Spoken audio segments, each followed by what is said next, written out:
What's going on, everybody? Sigourney Jackson here with another episode of Who Politics. Appreciate you guys for watching. If you haven't already, hit the like, subscribe, and the notification bell to stay up to date on everything that is Who Politics. We are back with another political weekend video, and this has been a highly requested one for a very long time, and I finally got the opportunity to pull some time together and so we can get this video out for you guys. What do you as a basketball player need to put into an email when you are contacting college coaches? Now, like I said, this has been a highly requested video for a very long time, so I wanted to make sure that I took my time and got some really helpful tips that will help you, the basketball player, have a better opportunity of getting responses from college coaches when you're emailing them for an opportunity to play basketball at the highest level. And of all the things that I came up with, there were 5 tips that I had that I think really set you apart from a lot of other people who are sending out the same run-of-the-mill emails. Make sure y'all stick around to the end of the video for the 5th tip. I really appreciate it. Make sure that y'all like, subscribe, hit the notification bell to stay up to date on everything that is Who Politics.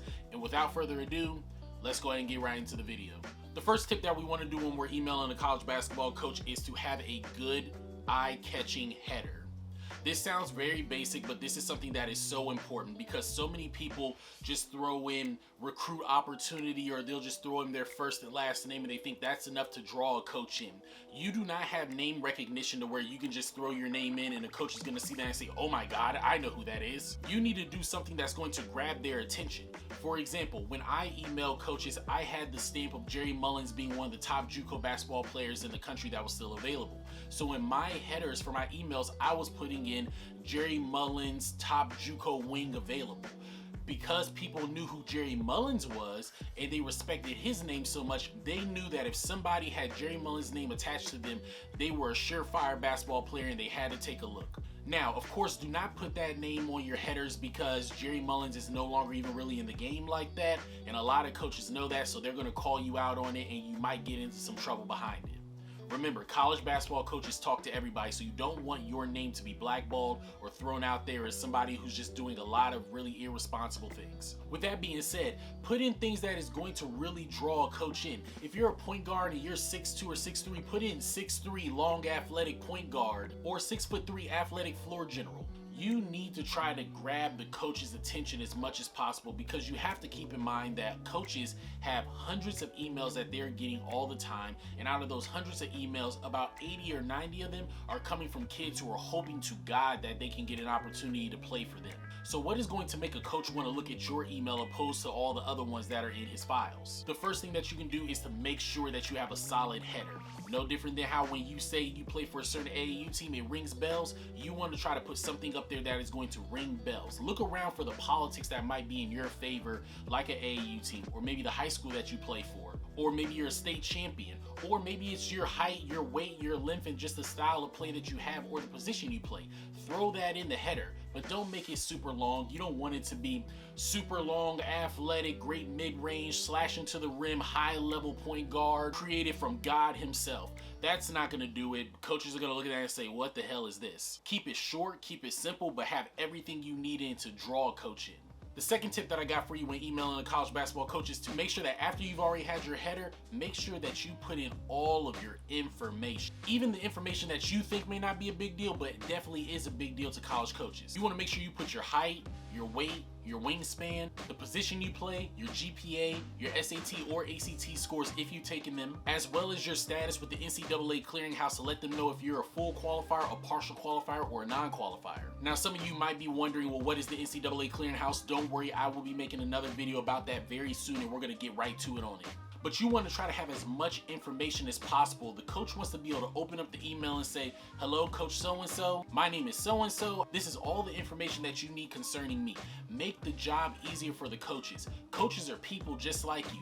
Think about when your teacher tells you that you have to do homework, but you got to go and do your research and go look on Google and all these other places to find the information to complete the assignment. It makes you feel lethargic. It makes you feel whiny because you don't want to have to go out of your way to try to find all the other information that you need in order to get the job done.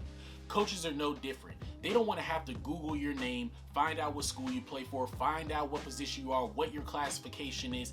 None of those things. Have it all right there, and so the process can be as easy as possible. You want your coach that you're emailing to use as little bit of brain power as possible. It can come off as lazy sometimes, but that's just what it is.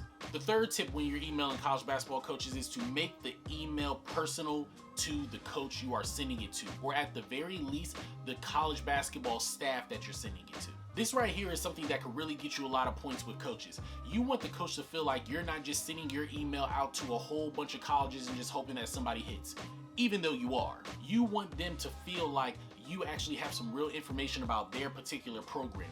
You might want to go and look and find out what was their record the year before, who's returning on the team, who graduated, what kind of offense do they have, how many points do they score in a game, where were their weaknesses. All of those things matter, and if you can find a way to put them in the email, it lets the coach know that you've done your research. And this right here is the real kicker. You then find a way to put in what you do to show that you can be an asset to the coach. So for example, let's look at it like this. Hello, Coach Johnson. My name is Sigourney Jackson.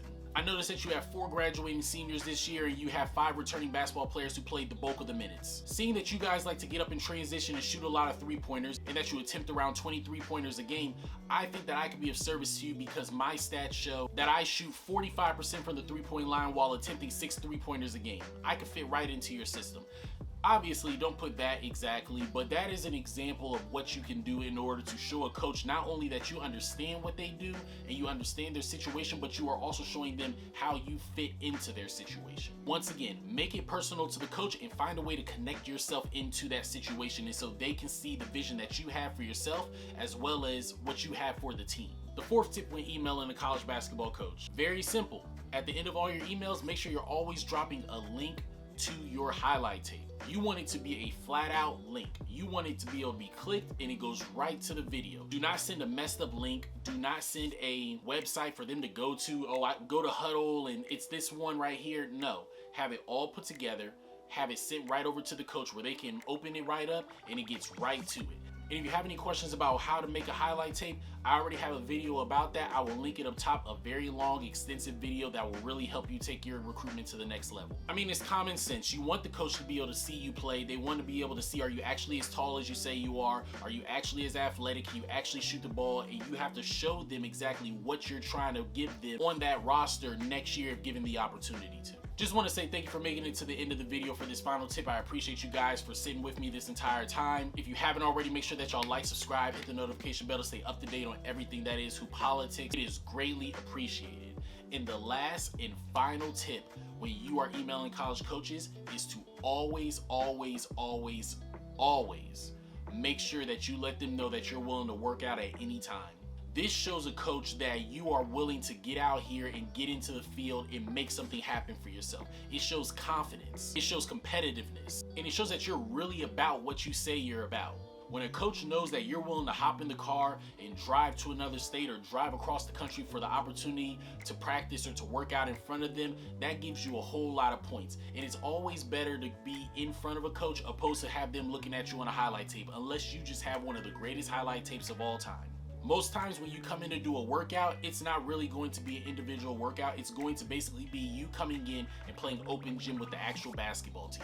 So the coach is going to be able to see you play with their talent as well as play against their talent. And if you can get out there and you can just show a little bit of something that translates to their level, that you can do a niche or a role that you can fit into, you are more than already halfway there to getting the opportunity to play basketball, whether it's through a scholarship, a walk-on opportunity, or whatever the case may be.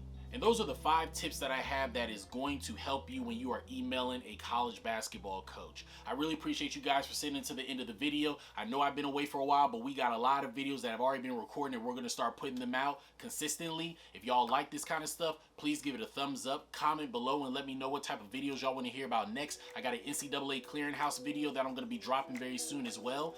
Like, subscribe, hit the notification bell to stay up to date on everything that is Hoop Politics. Follow the Instagram, the Twitter, and the TikTok at Hoop_Politics. And as always, God's always in control, man. Peace.